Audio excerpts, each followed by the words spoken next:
The holy night of Lag B'Omer tonight. Um,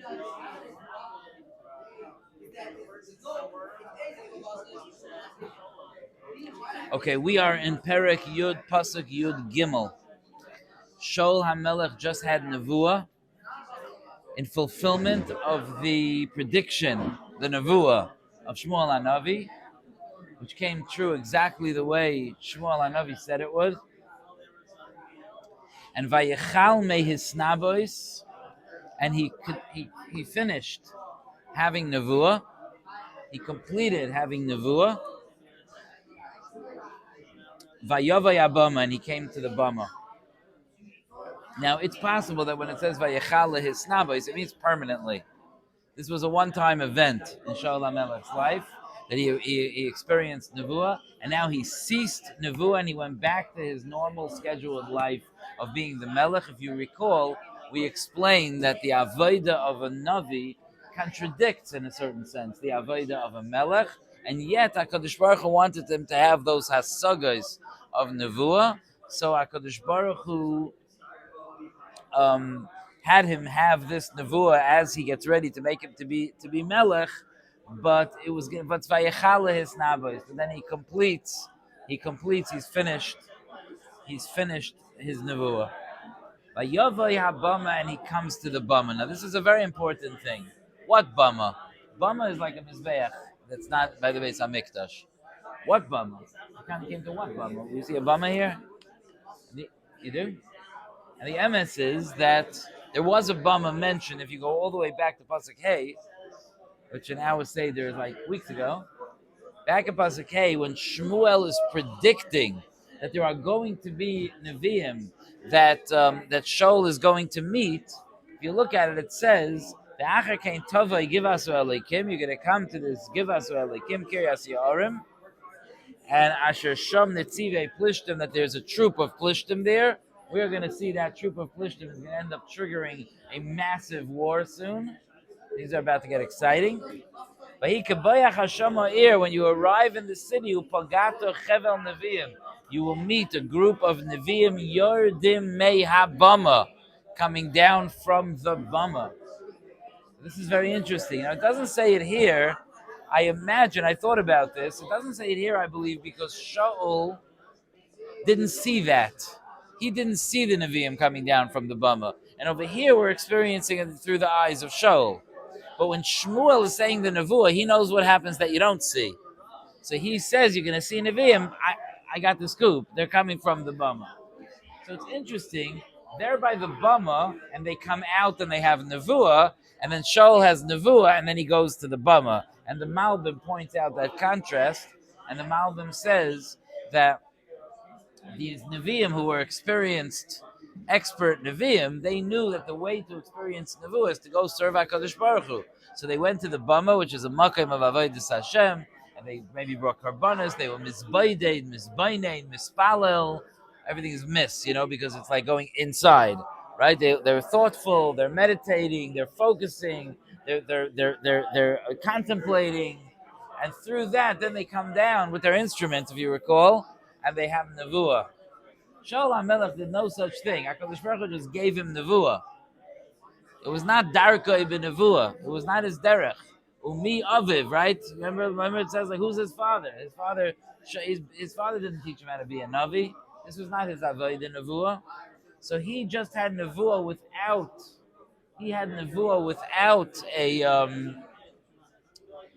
having to go to the Bama. For him, what's important is what he does with the Madrega of Nevuah. That even when the Madrega of Nevuah is gone, he goes to the Bama. And this is something rabbis say that's a yisoid in life. This little pasuk here, Vayechal me his nabos, Vayovay Abama, is a massive, massive yisoid in life. And that is as follows: that there are times in life that we find ourselves extraordinarily inspired. Having Nevuah may be one of those times, no? A person who's not used to Nevuah suddenly having Nevuah, it's one of those times. And there are two ways of handling that. Sometimes, let's say a person has an amazing beginning of the Zman, or a person has a very, very inspiring Yantif, or perhaps a very inspiring Lag BaOmer comes and he thinks the right thoughts, and he's oimid on, he feels like he's reminded once again that he came into this world to serve HaKadosh Baruch Hu, and he has a mission in this world, and that he has things to accomplish, and that he has to bring all of his kaiches, the person that he is, the personality that he has, and he has to bring that to his Avodas Hashem. He feels so inspired, so on fire. And then the next day, the fire is gone. How often does that happen? Now that happens. It's part of the up and down of Avodas Hashem. That happens. What do you do with the inspiration? HaKadosh Baruch Hu gave you that boost of inspiration. What do you do with it? So a person who vayechale his snabos is just like, okay, not feeling it, like we say this man has it. He's not feeling it, and he stalls. That's not what the Rebbeinu Shalom wants. The Rebbeinu Shalom wants that we should understand.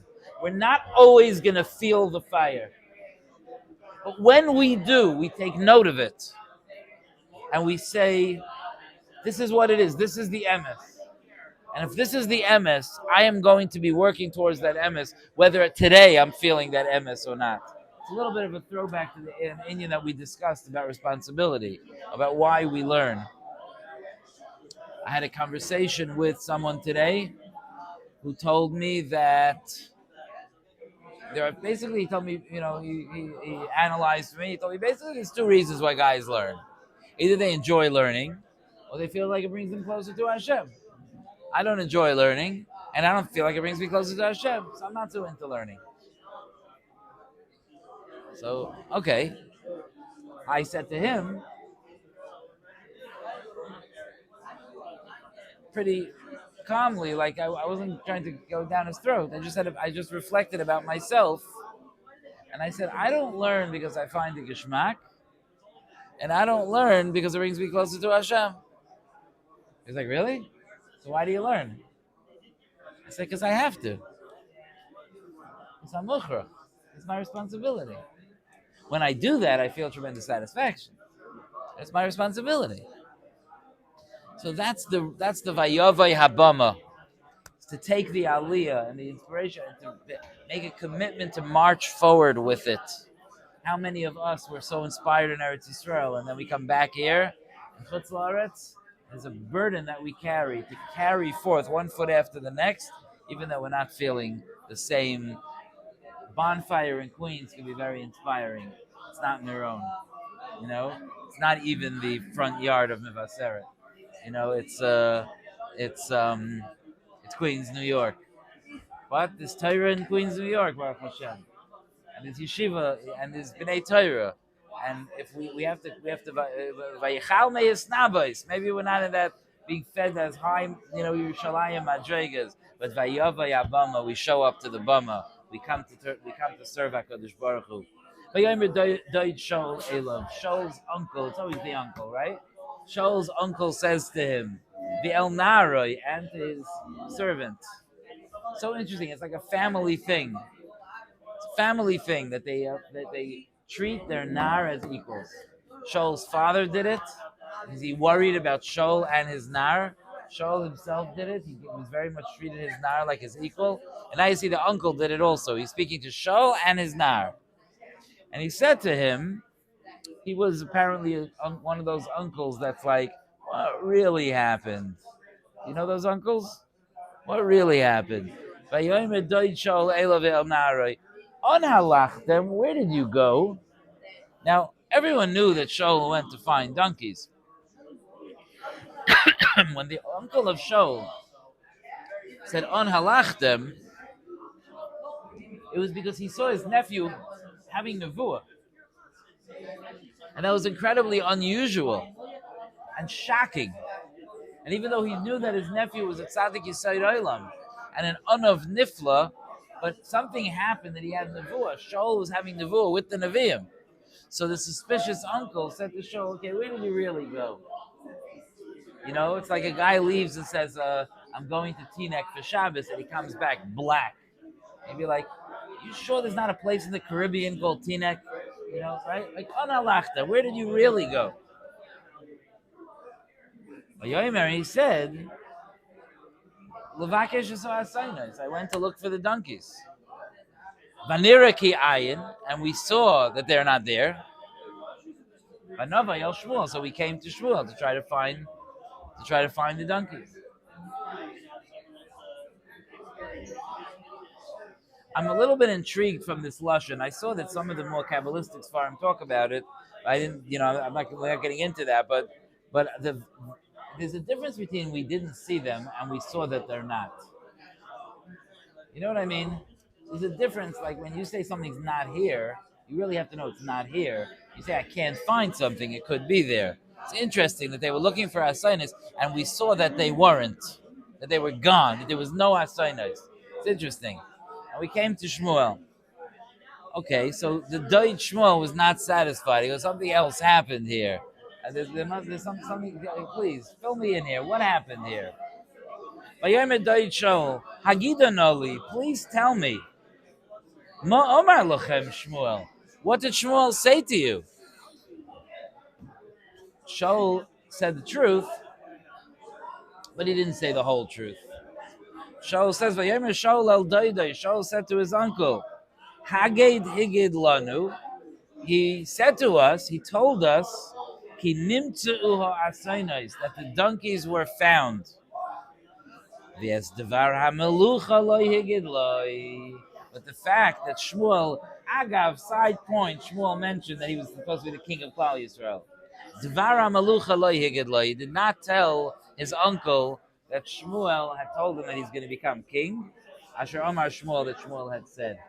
This is considered a further proof of you see a few things here that the story follows through. First of all, you see how shocking it was that Shaul had Nevuah, but also you see how humble Shaul was, that he's walking around like he's becoming the Melech Yisrael. Do you know what that means? That means he's the most powerful Melech in the world. Israel is the most powerful nation in the world, in reality. So that's the most very, very, very, very powerful and prestigious position. And Shaul, being the Anav that we've come to know, Shaul is loy higid loy al devara malucha loy higid loy. A few days ago, I got a phone call from someone to ask me a question about someone who lives in Connecticut, and he wanted to ask me a question about something going on in an institution in Waterbury. And I realized that it makes a tremendous nafkamina to this guy to be aware of something that the etzem is a secret. And I felt like it was the right thing to tell him, but I didn't think it was the right thing for him to tell other people. So I told him, I'm going to tell you something because it's nageya to your future. So I'm going to tell you something, but it's not really time for it to become public. So I want you to keep it private. Loy higid, do not say it over. So the guy said, okay. But it was the first time I was speaking to this guy. I didn't know him well, and I wanted to impress upon him the tremendous importance of not saying things that you're not supposed to say. So I told him something that my father once told me. And I will tell you a little story that happened when I get to that statement that my father told me. My father once told me, this is great, that there are 3 madregas in people that have secrets. Okay? So something's going on in the community, in the yeshiva, someone's leaving, someone's coming, something's changing. Everyone's all over it, 3 madregas of keeping a secret. Number 1, some people, they won't tell, but they'll tell everyone that there's something they can't tell. They'll go around and they'll oh my goodness, I wish I could tell you what I found out that you cannot imagine what's about to happen. I swore that I wouldn't tell. I can't. I was asked not to tell. I can't be Megala's side. But if you would know what happened, you would faint. We go on and on and on like that. Okay, that's Madrega number 1, lowest Madrega. At least you're not saying the secret. That's the worst thing. Rabbi Sonnenschein compares saying a secret with pritzos, because that which is supposed to be covered, you uncovered. He calls it a pritzos. That's Madrega number 1. Madrega number 2 is a little bit better. Okay? Madrega number 2 is you don't say the secret. And you sit there quietly with it. But as soon as people find out about it, like, yeah, I knew the whole time. Hey, of course, I knew the whole time. It's a taiva, no? No? You heard they're making this big change in yeshiva, this or that?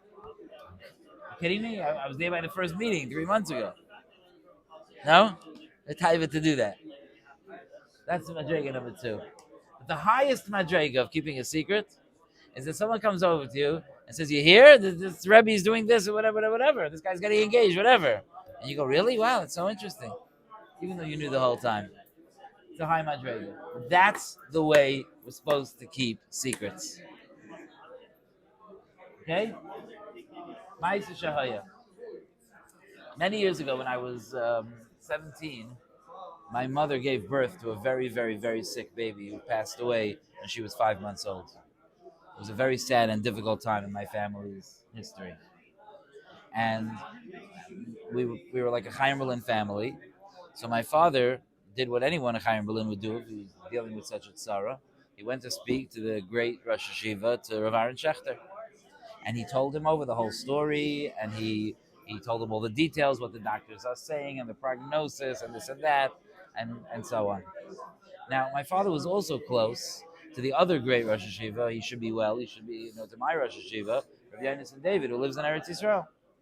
But he wasn't in America, so my father hadn't spoken to him that much. He didn't have a constant keeping in touch with him. But then Rabbi Yonason came to America, which he used to come a few times a year. So my father made an appointment with him, and my father went to his house and sat with him for an hour and told him the entire story of what happened. And then a little while later, my father met Rav Aaron, and he said, "By the way, I just want to tell you that today I told Rosh Hashiva Rabbi Yonason the whole story." So Rav Aaron's like, I told him the whole story last night. Which means that my Rosh Hashiva sat there and listened to my father tell over each detail, even though he knew most of the details. Because, yeah, I know, hurry up. Yeah, you have a point here? But he knew that it was the healthy and right thing for my father to come in. It's my father's secret to tell. And if another Rosh Hashiva told him, okay, for whatever benefit that is. But for now, that's a friend. That's a Rebbe. That's keeping a secret. That even when I'm here to tell it to, do you hear? Jonathan, A, B, and C. Oh, really? It's so interesting. Let me tell you what. 4 people could tell you. Each guy will think that he was the first person to tell you. The only time I don't do that is when something becomes public. Let's say Mishal becomes a chassan. Okay? Let's say, what? The Chaye Chayin, the Yoyme Chayin. So Mishal becomes a chassan. So let's say Shammai comes over to me and says, "You heard Mishal's a chassan." So it could be it's possible that I would know before. Such a thing is possible, right? But I would say, "Oh, Mazel Tov, that's amazing, Mazel Tov, Mazel Tov, Mazel." Then Ari comes over and says, "You heard Mishal's a chassan." If I go, "Oh my gosh, that's amazing," and then he's schmoozing with Shmaya, and he's like, "I told Rebbe," he was so excited. I don't know why he didn't know already that late in the night. And then Shmaya says he did know. I told him. So then you're feeling pretty stupid. So sometimes if something becomes public, then I'll say, "Thank you so much for telling me, but I know, I heard already." But if it was private, then not. But I want to tell you something else. There's both a Kabbalistic and a Musar Svara. Sometimes, if something amazing is happening, not to say it. The Bikubalim say that sometimes when you make something come more galui, it allows for there to be kitrugim on it. It becomes more vulnerable. And it's kedai to stay below the radar. You know what the term below the radar comes from? That's right. When planes fly, so when army planes fly and they want to go below the radar goes up into the sky. So if planes want to avoid the radar, they travel like just above the trees, below the radar. It's a literal thing, below the radar. Okay? We do things in our avodah below the radar. That's what we do. And the reason that we do that, so from a Kabbalistic perspective, is that sometimes you want things to be bitzina. Like, for example, the whole story of the development of the family of Mashiach ben David, Sheyavai b'mheira v'yameinu, is shrouded in mystery. You have Yehuda and Tamar, very mysterious story, right? You have the David HaMelech coming from Mayavis, shrouded in mystery. There's a lot of intrigue and possible darkness surrounding Mashiach. So the Sfarim say that HaKadosh Baruch Hu wants it to stay that way, so the Yetzer Hara shouldn't notice that there's something incredible happening, that the plans for the Geula are happening, that Kedusha sometimes flies below the radar. This is not a sugya, I can repeat it like a parrot. This is not a sugya that I really understand. And I'm only mentioning it because there's an aspect of it that is relevant to us. And that is that sometimes we self sabotage when we're doing well. You ever know what I mean? Sometimes if we feel too excited or too violent or too like muchzik in a madrega, will self sabotage. The minute you tell yourself, "Yeah, I can learn Yom V'Layla," you won't show up to Seder the next day because it's too much. It's too much pressure. It hits the radar, the Yetzer Hara, and all the security insecurities inside of us. Stop being, no, no, no, that's not me, that's not me, that's not me. And you almost to prove yourself that it's not you. It shuts down. In fact, a Rebbe has to be careful even how much he compliments. You say too much in a certain scenarios, you can make the person shut down. By talking so highly about him, you can make him shut down. Sometimes there's such a thing as saying, Devar hamalucha lo yihigid.